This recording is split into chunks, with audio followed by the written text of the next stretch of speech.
Yo, yo, yo, you know what it is. It's your boy Snow, man. 3 points, baby. You know what it is. Conversion. Let's get it.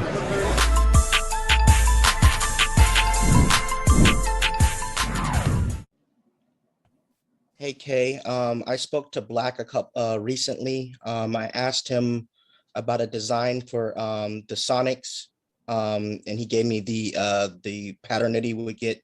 I wanted to ask you the same question. If you had a chance to design the new Sonic jerseys, what would it look like? Yeah. I would go to throwback joints when they won the title. Those are joints I would go with the green Sonic over the front. Them joints. Good question, man. Appreciate it. No doubt. Next up, Tim Reynolds, please. Hey, Kevin, since we're obviously in a reflective sort of mood, I forgot to ask the other day. It got a lot of run on Twitter the last couple of days that it was 10 years ago, Saturday or Sunday, whatever day it was, that you had 66 at Rucker.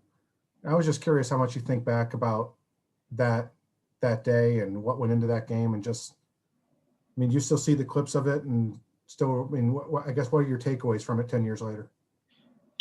Just as I get older, just grateful for that opportunity. I didn't know what I was doing in the moment, but for it to still last 10 years later, that shows how special it was. And that's really what I've been about, is creating moments with basketball fans in the streets, in the arenas, overseas, just trying to showcase what I can do.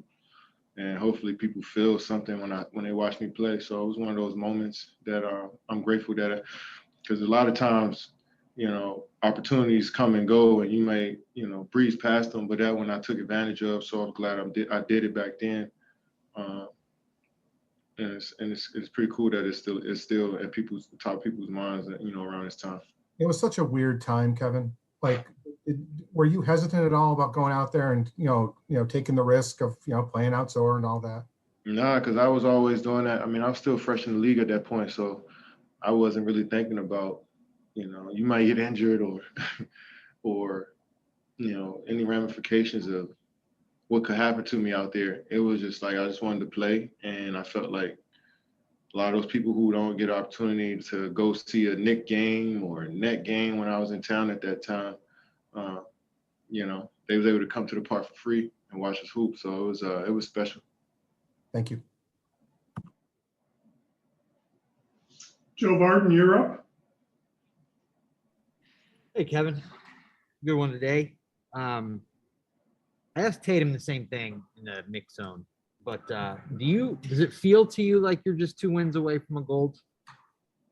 No, we're not even looking at it that way. We obviously we know the situation we're in, but we're trying to take it a day at a time and realize that this is part of the process. Just get focused for the next day of practice and preparation for the next team that we play.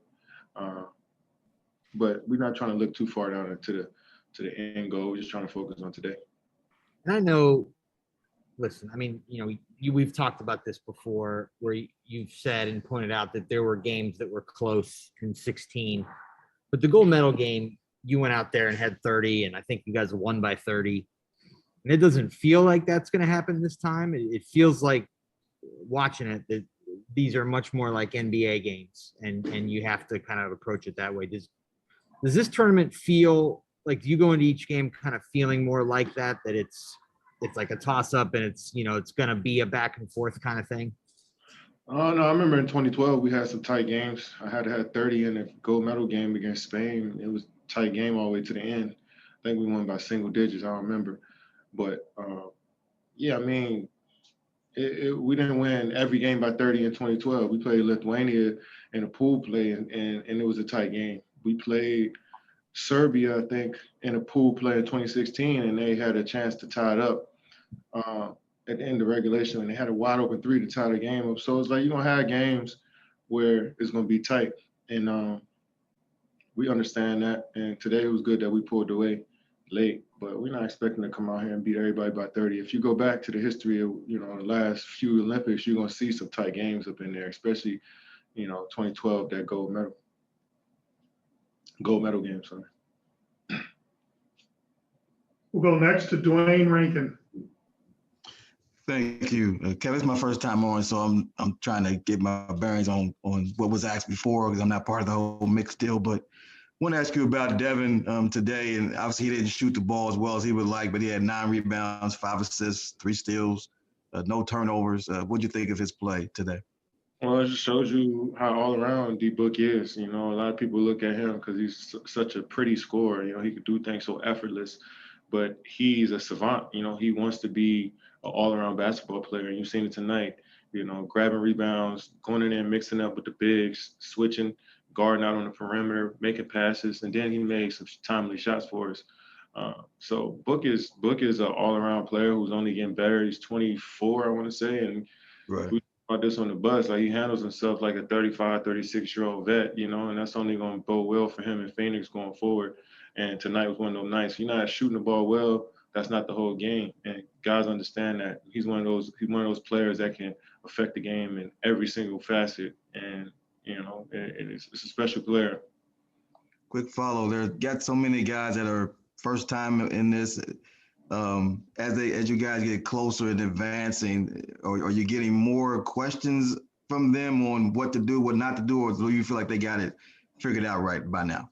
It's basketball at the end of the day. These dudes are high IQ players. Like, you know, it may be a different setting and rules may change as far as you can sit in the lane, but like we all played in college, we all played in high school, so we understand what that's like.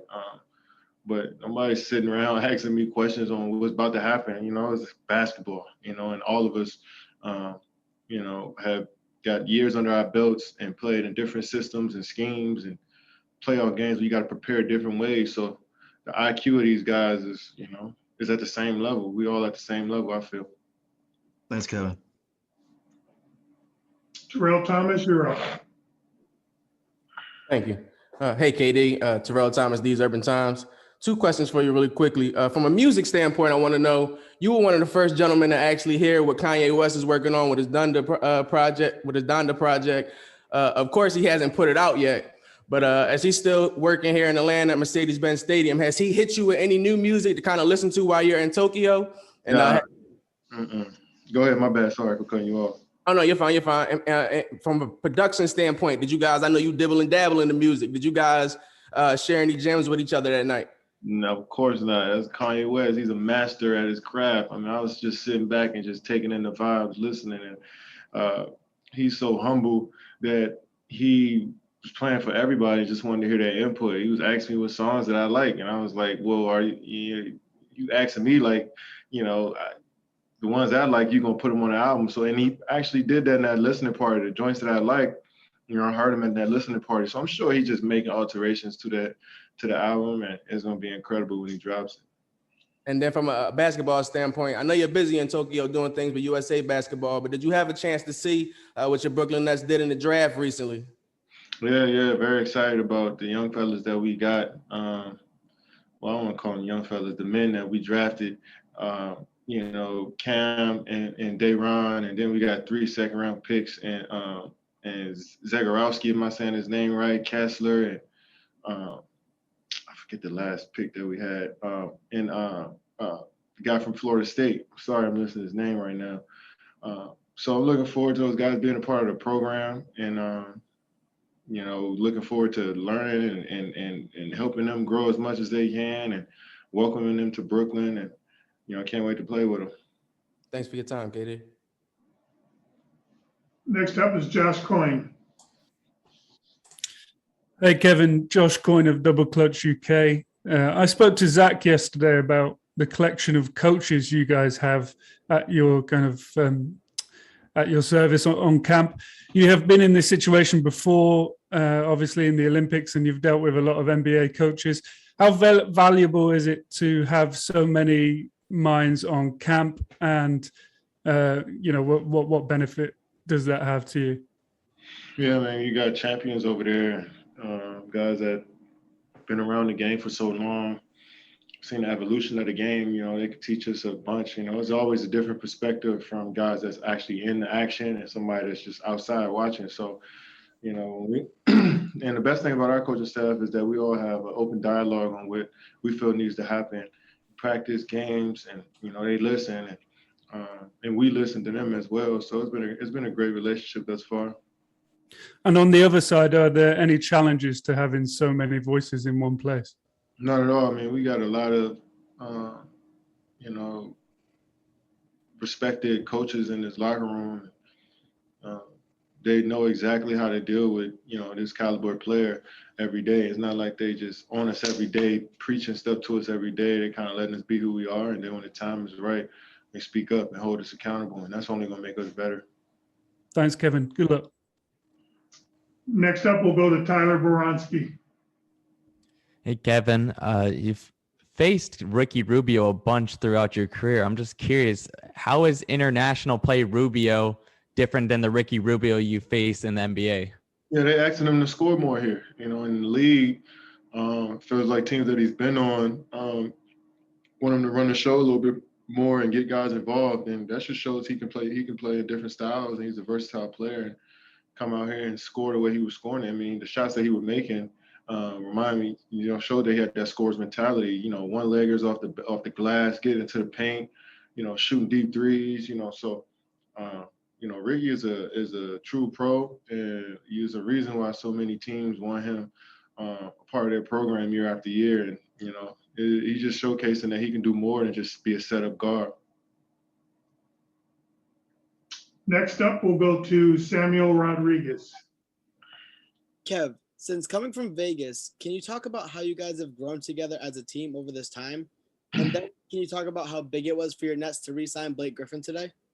Yeah, I think, you know, the 2 weeks that we had in Vegas was key. We started to figure out, well, just first of all, getting acquainted with each other and kind of getting to know each other a little deeper. And then, you know, as we start practicing more and going through those, you know, losses and ups and downs, we started to understand our roles a bit more, and coach started to understand the rotation. So I think, you know, you mix all of that in the pot, you know, you start to build a real team, and that's what I feel like we are at this point. Guys are still growing. I feel like we're still getting better, you know, and so it's important, especially around this time. And I have Blake back. I'm so excited. I mean, as soon as the season was over with, I was, you know, telling him that we wanted him back and telling him that, you know, we should try to do it again. And I was glad to see it, you know, get done. Thank you. Okay, we got time for 2 more questions. We'll go to Rafiq. This is Rafiq with Nothing But That Sports Talk. Congratulations on the win. Unfortunately, the team did get out to a tough start when you were trailed by as many as 11. What did you guys have to do in order to actually turn the tide and get you to that 29 points that you always have in each and every game throughout your career, whether it's the NBA or in college or in international play? We just had to slow down a bit and you know, get into our stuff. I think defensively we ramped it up. We ramped up the intensity and was able to get some stops, and that put us at ease a bit on the offensive end. We moved the ball and took the shots that we normally take, and they happened to go in the second half. So we know it was a game of runs, and they made a few, and we made a few, and we was able to withstand their punch and keep it going. Thank you for your time. Last question, we'll finish with Christian Winfield. Hey, what's going on, Kevin? How you doing? What up, man? Congratulations on the dub. You spoke a little earlier about Blake Griffin and what it means to have him resign. I'm wondering, obviously, Jeff, to Denver, what does that mean for you? I mean, obviously, on one hand, you're probably happy for him because that's your guy, but to lose him on the team, what does that mean? Like I said, guys, you know, definitely Blake and Jeff meant so much to us last year, and it was good to be around them. But the business, you know, guys got families and lives that they're trying to live. So for him to, you know, get that deal and you know, something that he was looking forward to, I'm happy for him, and can't wait to see him again and play against him again. But we move forward, you know, and guys step up, and just it's been our mentality since I got to Brooklyn. So looking forward to having Blake back and, you know, building on what we did last year. And it's always great to have continuity in your locker room in the NBA, especially in this business, because guys can get traded, waived, cut in a matter of seconds. So it's good to have that continuity. And following up really quickly, if you don't mind, you spoke a little bit about the rookies that you guys are folding in. Are there going to be some challenges that come with folding in some new players in a team that's trying to compete for a championship when you're folding in guys that, you know, are just now getting their feet wet in the NBA? I think it's going to be adjustment period for them as well. I mean, it's a different game than it was in college, and the coaching staff, and you can tell those guys love to play. I think that it'll be a fun transition for them, and I'm looking forward to helping as much as I can and feeding off of that young energy as well. We definitely need that in our locker room, so I'm super excited about having them, and can't wait to see what they do in their careers, but especially starting with summer league. So I'm definitely gonna be watching and rooting for them and giving advice as much as I can and just being there for them.